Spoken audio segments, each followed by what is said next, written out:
Assalamualaikum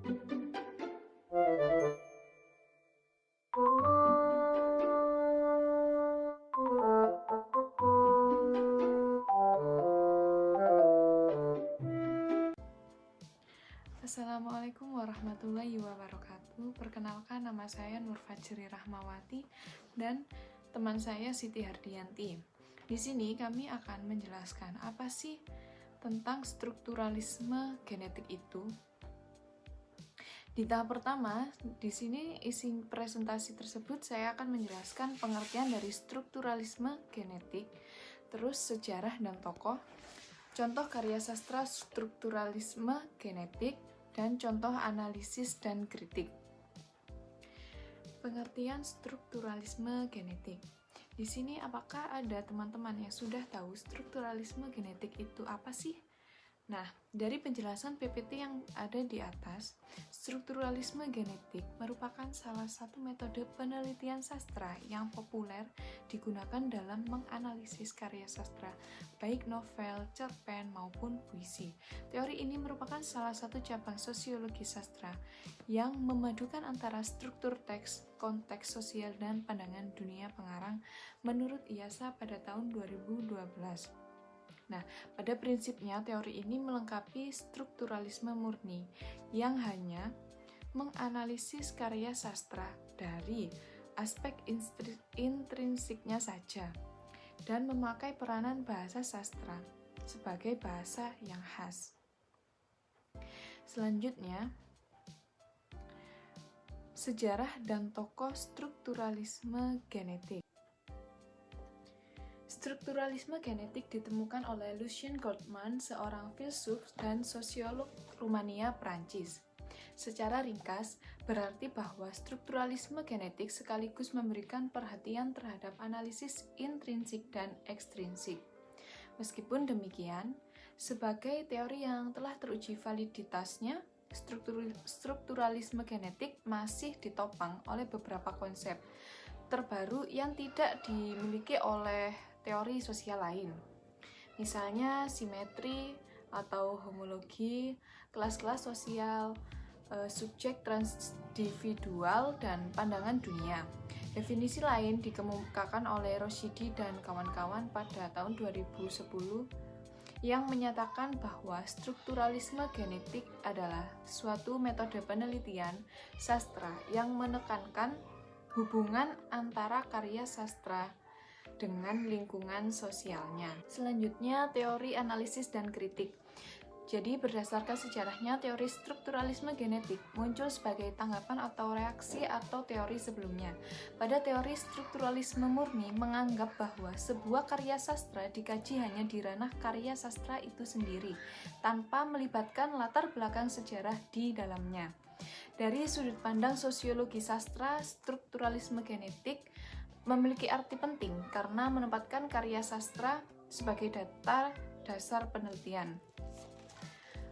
Memandangnya sebagai suatu sistem makna yang berlapis-lapis yang merupakan suatu totalitas yang tak dapat dipisah-pisahkan. Hakikatnya, karya sastra selalu berkaitan dengan masyarakat dan sejarah yang turut mengkondisikan penciptaan karya sastra, walaupun tidak sepenuhnya di bawah pengaruh faktor luar tersebut. Pada perkembangannya, strukturalisme genetik juga dipengaruhi oleh ilmu seorang Marxis, yaitu Georg Lukács. Menurut Goldman, strukturalisme genetik memandang struktur karya sastra sebagai produk dari struktur kategoris dari pemikiran kelompok sosial tertentu.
Selanjutnya ada konsep subjek kolektif. Subjek kolektif merupakan bagian dari fakta kemanusiaan selain subjek individual. Fakta kemanusiaan muncul karena aktivitas manusia sebagai subjek. Subjek kolektif adalah kumpulan individu-individu yang membentuk satu kesatuan beserta aktivitasnya. Goldman mengspesifikasinya sebagai kelas sosial dalam pengertian Marxis, sebab baginya kelompok itulah yang terbukti dalam sejarah sebagai kelompok yang telah menciptakan suatu pandangan yang lengkap dan menyeluruh mengenai kehidupan dan yang telah mempengaruhi perkembangan sejarah umat manusia. Selanjutnya ada konsep pandangan dunia. Konsep pandangan dunia itu apa sih? Jadi, menurut Goldman, menyatakan bahwa pandangan dunia ini disebut sebagai suatu bentuk kesadaran kelompok kolektif yang menyatukan individu-individu menjadi suatu kelompok yang memiliki identitas kolektif. Menurut Goldman, karya sastra namun demikian bukan refleksi dari suatu kesadaran kolektif yang nyata dan ada, melainkan puncak dalam suatu level koherensi yang amat tinggi dari kecenderungan-kecenderungan khusus bagi kelompok tertentu, suatu kesadaran yang harus dipahami sebagai suatu realitas dinamik yang diarahkan ke satu bentuk keseimbangan tertentu. Jadi pandangan dunia bukan merupakan fakta empiris yang langsung, tetapi lebih merupakan struktur gagasan, aspirasi, dan perasaan yang dapat menyatukan suatu kelompok sosial masyarakat. Ada konsep pemahaman penjelasan. Metode dialektik mengembangkan dua konsep, yaitu pemahaman penjelasan dan keseluruhan bagian. Pemahaman adalah pendeskripsian dari struktur objek yang dipelajari, sedangkan penjelasan adalah usaha menggabungkan ke dalam struktur yang lebih besar. Goldman dalam Farouk menyatakan, pada dasarnya pengertian konsep pemahaman penjelasan sangat berkaitan dengan konsep keseluruhan bagian. Berikutnya ada contoh karya sastra. 1. Contohnya karya sastra strukturalisme genetik cerpen Slum karya Hanif Nasrullah. B. Contohnya karya sastra strukturalisme genetik novel Bulan Lebam di Tepian Toba karya Sihar Ramses Simatupang. C. Contohnya karya sastra strukturalisme genetik novel Asmara Loka. D. Contohnya karya sastra strukturalisme genetik Perahu Kertas karya Dewi Lestari. E. Contohnya karya sastra strukturalisme genetik Anak Gembala yang Tertidur di Sepanjang Zaman karya A. Mustafa. Berikutnya ada contoh analisis dan kritik. 1. Gambaran fakta kemanusiaan dalam cerpen Slum karya Hanif Nasrullah berupa aktivitas politik, aktivitas sosial, dan seni.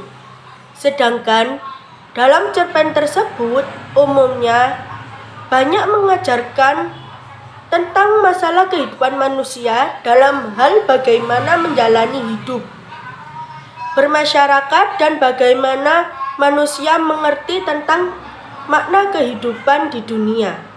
2. Gambaran subjek kolektif dalam cerpen Slum karya Hanif Nasrullah adalah banyaknya perbedaan strata sosial yang terjadi di tengah masyarakat dan masih berlakunya tindakan atau penindasan terhadap masyarakat bawah. Analisis strukturalisme genetik dalam novel Bulan Lebam di Tepian Toba karya Sihar Ramses Simatupang memiliki dua aspek kajian. Pertama adalah fakta kemanusiaan. Dalam analisis strukturalisme genetik diposisikan sebagai respon terhadap realitas sosial yang terjadi. Respon inilah yang diupayakan oleh Simatupang sebagai pengarang. Perubahan sosial dipresentasikan dengan teknik dikotomis, yaitu tokoh-tokoh yang mengalami perubahan cara pandang terkait identitas kebatakan dan tokoh-tokoh yang mewakili tataran ideal atau image pengarang di dalamnya. Respon-respon tokoh-tokoh dalam novel dalam menghadapi perubahan terfokus pada dua hal, yaitu asimilasi dan separasi. Kajian kedua memfokuskan pada subjek kolektif sebagai seorang Batak dengan latar belakang pendidikan di Jawa. Sihar merepresentasikan subjek kolektif dengan penanda kelas pejuang perubahan kelas ini. Direpresentasikan kehadiran tokoh Ganda dan Monang. Narasi ini pun berrealisasi dengan struktur atau realitas sosial Tanah Toba terkait PT Indrayon atau pabrik kertas. Subjek kolektif Batak Toba dipresentasikan sebagai kesadaran kolektif untuk melakukan perubahan sosial yang selama ini tidak berjalan di Tanah Toba. Sihar menunjukkan responnya sebagai subjek personal dalam Batak dalam merespon pengusahaan dan eksploitasi lahan yang dilakukan di PT Indrayon. Analisis struktur novel Asmara Loka ini berlatar belakang di rumah pesantren yang terletak di Medan pada waktu sehari-hari. Alur cerita menggunakan sorot balik, artinya sebagai alur mundur, karena menceritakan proses yang sudah terjadi sudut pandang. Pencerita menggunakan kata aku dan dia. Gaya bercerita yang menggunakan oleh penulis ialah metafora dan personifikasi yang dibentuk oleh keluarga dengan memegang tradisi Jawa. Dengan prinsip ngeli ibarat air yang mengalir, digambarkan Danarto melalui tokoh-tokoh ciptaannya dalam novel Asmara Loka. Tokoh-tokoh dalam novel Asmara Loka melakukan penyerahan diri sepenuhnya kepada otoritas Tuhan. Setelah pesantren Kiai Kadung ora ditutup, ia menerima begitu saja otoriter pemerintah dengan cara terus berzikir. Kiai juga berkelana ke medan perang sebagai wujud kepeduliannya kepada problem sosial yang dihadapi masyarakatnya.